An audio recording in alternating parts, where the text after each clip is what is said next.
সাদা সিএফ মোটো বাইকে হেলমেট লাগানো অবস্থায় আমার সাথে কথা বলতেছিলেন একজন উপদেষ্টা। সেই উপদেষ্টা ছিলেন আসিফ মাহমুদ সজীব ভুইয়া। এটা ইন্ডিকেট করছে শুধু ওই ভাই না, আরো যেসব ভাই আছে সব ভাইরাই এটাতে জড়িত এবং এটা ওপেন সিক্রেট। আরো চাঁদাবাজির নেতৃত্ব একজন উপদেষ্টা দেন জনাব আসিফ মাহমুদ।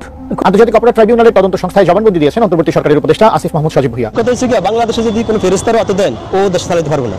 দর্শক, 5ই আগস্ট যখন সাবেক স্বৈরাচারী সরকার বাংলাদেশ ছেড়ে পালিয়ে যায় তখন অনেকেই মনে করেছিল যে নতুন একটি দেশে স্বাধীনভাবে নিঃশ্বাস ফেলতে পারবে কিংবা স্বাধীনভাবে বাঁচতে পারবে, কথা বলতে পারবে, কিন্তু সেটি যেন আশায় গুরুবলি। দর্শক, ভিডিও টাইটেল এবং থাম্বনেল দেখে বুঝে গিয়েছেন আমি আজকে কোন বিষয়ে কথা বলতে চাচ্ছি। তবে সেই বিষয়টি আলোচনার পূর্বে আপনাদেরকে বলে রাখতে চাই দর্শক, এরকম নিত্য নতুন ভিডিও পেতে অবশ্যই চ্যানেলটিকে সাবস্ক্রাইব করে পাশে রাখা বেল বাটনটি অন করে দেবেন, তাহলে প্রত্যেক মুহূর্তের আপডেট নিউজগুলো পৌঁছে যাবে আপনাদের কাছে। তো দর্শক, চলুন আমরা ভিডিওটি শুরু করছি। তার আগে দর্শক আপনাদেরকে একটু স্মরণ করিয়ে দিতে চাই যে বাংলাদেশের 2000 ছাত্র প্রাণ দিয়েছে এবং 2000 ছাত্রের পিতামাতা তারা একটি আশা লালন করছে অন্তরের ভিতরে যে একটি নতুন বাংলাদেশ হবে, যেই বাংলাদেশে সকল শ্রেণীর মানুষ নির্বিচারে আর কখনোই কোনো রকমের জুলুম নির্যাতনের শিকার হবে না, কোনো চাঁদাবাজের শিকার হবে না। কিন্তু বিগত 17 বছরকে ছাড়িয়ে গিয়েছে মাত্র 11 মাসেই। দর্শক, এইরকম বাংলাদেশ কি চেয়েছিলেন? বিস্তারিত আজকের ভিডিওতে দেখুন কি বলছেন সেই ভিডিওতে। সাদা সিএফ মোটো বাইকে হেলমেট লাগানো অবস্থায় আমার সাথে কথা বলতেছিলেন একজন উপদেষ্টা।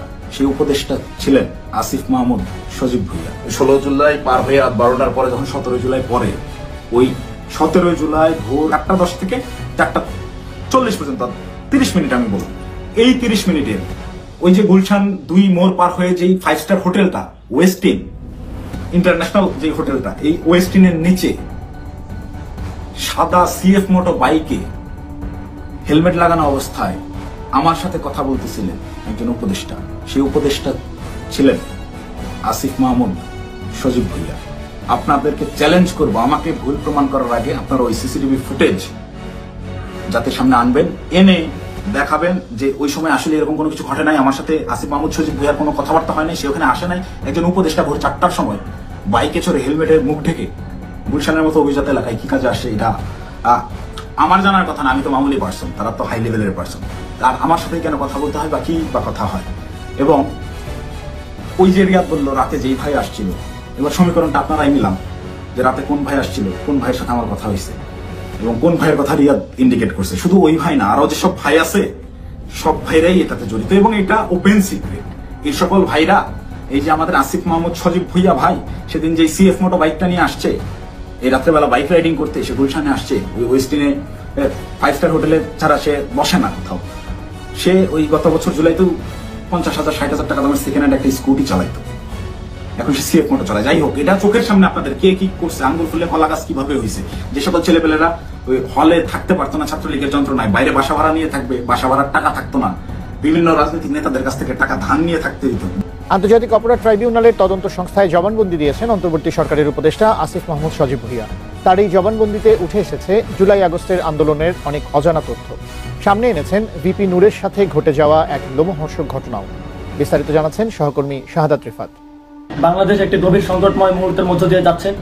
আওয়ামী লীগ, ছাত্রলীগ, যুবলীগের সন্ত্রাসীরা গুলি করে কুপিয়ে শিক্ষার ছাত্র জনতাকে হত্যা করেছে। জুলাই আগস্টের আন্দোলনের নেতৃত্ব দিয়ে শুরু, এরপর অন্তর্বর্তী সরকারের উপদেষ্টার দায়িত্ব পান আসিফ মাহমুদ সজীব ভুইয়া। 1 বছরের এই পথ চলায় তাকে নিয়ে নানা আলোচনা সমালোচনা হয়েছে।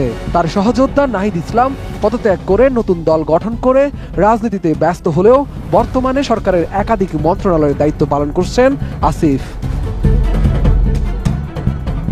12 আগস্ট তিনি আন্তর্জাতিক অপরাধ ট্রাইব্যুনালের তদন্ত সংস্থায় জবানবন্দি দিয়েছেন। সেখানে তিনি গণ অভ্যুত্থানে ঘটা অনেক ঘটনার লোমহর্ষক বর্ণনা দিয়েছেন, জানান অনেক অজানা তথ্য। আন্দোলনের সময় ডিবি কার্যালয়ে শেখ হাসিনা ও সাবেক স্বরাষ্ট্রমন্ত্রীকে দেখানোর কথা বলে সমন্বয়কদের কাছ থেকে জোরপূর্বক ভিডিও বার্তা নেওয়া হয়েছিল জানিয়ে আসিফ তার সাথে ঘটে যাওয়া নানা ঘটনা আন্তর্জাতিক অপরাধ ট্রাইব্যুনালের তদন্ত সংস্থাকে তথ্য দেন। জুলাই আগস্টের আন্দোলনের ভয়াবহ ঘটনার বর্ণনা দিয়ে আসিফ মাহমুদ বলেন, 19 জুলাই রাতে গুম হওয়ার আশঙ্কায় গুলশান থেকে স্থান পরিবর্তনের চেষ্টা করছিলেন তিনি। ঠিক সে সময় ইন্টারনেট সংযোগ বিচ্ছিন্ন ছিল, তারা শুধু ফোন কলেই যোগাযোগ করছিলেন। পরে জানতে পারেন সেই সুযোগে ডিজিএফআই তার মোবাইল ট্র্যাক করে তাকে তুলে নেয়। ওই রাতেই নাহিদকেও গুম করা হয়। জবানবন্দিতে আসিফ আরও বলেন, সেদিন চোখ খুলে নিজেকে একটি অচেনা কক্ষে আবিষ্কার করেন। পরবর্তীতে ক্যান্টনমেন্টে অবস্থিত ডিজিএফআই এর আয়নাঘর পরিদর্শনের সময় বুঝতে পারেন তাকেও সেখানেই রাখা হয়েছিল। আসিফ মাহমুদ বলেন, সাংবাদিক তাসনিম খলিলের ভাষ্যমতে সেটি ছিল তথাকথিত ভিআইপি সেল, যেখানে তুলনামূলক ভালো পরিবেশ থাকলেও তিনি 19 জুলাই শুক্রবার থেকে 24 জুলাই বুধবার পর্যন্ত গুম অবস্থায় ছিলেন। মুক্তির পর গণস্বাস্থ্য হাসপাতালে চিকিৎসা নেন, সেখানে নাহিদও চিকিৎসাধীন ছিলেন। সে সময় তারা সার্বক্ষণিক নজরদারির মধ্যে ছিলেন। জবানবন্দিতে আসিফ মাহমুদ আরও বলেন, ওই সময় সরকার কোটা আন্দোলনকারীদের দাবির অনুকূলে রায় ঘোষণা করে। 17 জুলাইয়ের পর থেকে ডিজিএফআই, ইন্টারনাল FIS ব্যুরো ও DMPCTTCর কয়েকজন কর্মকর্তা সংলাপের চেষ্টা শুরু করে, কিন্তু এই আলোচনার আড়ালে চলতে থাকে নজরদারি, মোবাইল জব্দ ও আন্দোলন স্থগিতের চাপ। লোমহর্ষক নির্যাতনের অভিজ্ঞতা উল্লেখ করে তিনি বলেন, 25 জুলাই ভিডিও বার্তা দিতে অস্বীকৃতি জানালে তাকে শারীরিকভাবে আঘাত করা হয়। 26 জুলাই হাসপাতাল থেকে তাদের তুলে নিয়ে যাওয়া হয় ডিবি কার্যালয়ে, সেখানে 6 দিন আটক রেখে জোরপূর্বক ভিডিও স্টেটমেন্ট নেওয়া হয়। মেইন কথা হচ্ছে কি, বাংলাদেশে যদি কোনো ফেরেস্তারও হাতে দেন ও দেশ চালাতে পারবো না। আওয়ামী লীগের শাসনামলে আওয়ামী লীগের হাজারো ভুল আছে, এটা অস্বীকার করার কিছুই নাই। তবে বাংলাদেশে শাসন ব্যবস্থা যে আইছে তার নামে কিন্তু অপরাধ আছে বা মানুষের অপছন্দের বিষয় আছে, যেই বাংলাদেশে শাসন করছে। আমার বাংলাদেশ হচ্ছে 116 গুণ বড় রাশিয়া, রাশিয়াতে মানুষ 14 কোটি আর বাংলাদেশে মানুষ 18 কোটি। আমার বাংলাদেশে সে 10 গুণ বড় একটা রাষ্ট্র আছে মরক্কো, ওই রাষ্ট্রের মানুষ 33 লাখ, 1 কোটিও না। এই দেশে যত মানুষ আপনার ঢাকা ফ্লাইওভারের নিচে আছে, মানে বালিশ ছাড়া ঘুম যায়। পৃথিবীর অনেক উন্নত দেশ আছে ইউরোপের, এইসব দেশে তো মানুষও নাই। এই দেশ, তার মানে এই দেশটা ছোট, মানুষ বেশি। এই দেশে যেই রাষ্ট্র ক্ষমতা যাইব তারই ভুল থাকবো, বুঝছেন। এখন আওয়ামী লীগ রাষ্ট্র ক্ষমতায় আসলে দীর্ঘদিন, তারও ভুল আছে, অস্বীকার করার কিছু নাই। তবে কিছু কাজ করছে যেটা মানুষের জনজীবন উপকার হয়েছে। যেমন একটা মেট্রো রেল করছে না, এই মেট্রো রেলে সরে এখন মানুষ কি কয়, আরে আমি ইউরোপে আইছি, কি উন্নত জীবন, খুব ভালো লাগে। আবার একটা পদ্মা সেতু করছে, আগে মানুষ অ্যাম্বুলেন্স নিয়ে দাঁড়ায় থাকতো এই পাশে, ফেরির অফার, এখন দৌড়ে পরে উপকৃত হয়েছে না মানুষ। ঘরে ঘরে বিদ্যুৎ দিচ্ছে, সেটা দিতে মানুষ উপকৃত হয়েছে। এখন কিছুর দিক আছে সত্যি ভালো, যেটা আর প্রশংসা করাই লাগে, ওই আসলে প্রশংসার দাবিদার।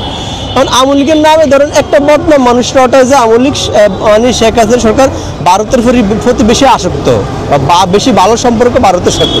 কারণ বিশেষ করে ভাই, এই পৃথিবীতে 3য় বিশ্বযুদ্ধ বাঁচতে বেশি সময় লাগবে না, সর্বোচ্চ 5 বছর।